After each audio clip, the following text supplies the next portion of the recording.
to convince you that their approval matters more than your boundaries. And especially as a young girl, if you are not taught what your boundaries are, a man or a system will decide these things for you. Okay, so I'm gonna spill a little beans on my adolescence. But by the time that I was a teen, I did not know how to say no.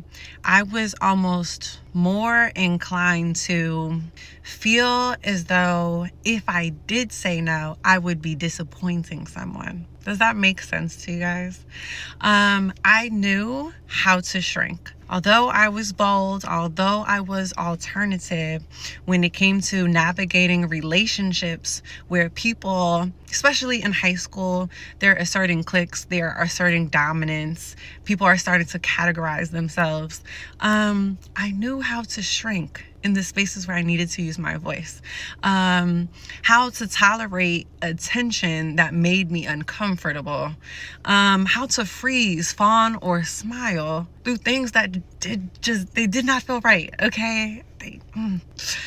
And because I never got taught emotional safety specifically, I mistook emotional control for love, okay? I'm not at all shaming my parents. Do not get me wrong or whatever. Like, don't misunderstand. Because I talk to them about these things. Like, you know, I talk about it in therapy. I talk to them. It's just about understanding the cost, okay? And prevention, helping others to prevent these things in other people's lives. Because grooming doesn't always start with strangers, okay? Sometimes it starts with silence. Sometimes it starts with being too afraid to cry. Think of guys. You know, people like to say like, well, what about the guys? Like, think about you guys.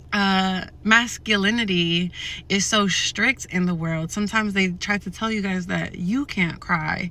But being afraid to cry leaves someone else with an opportunity to speak for you or to decide how you feel, which is not right.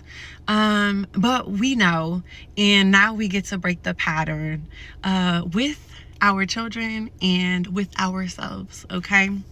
So I am going to leave you with some affirmations today.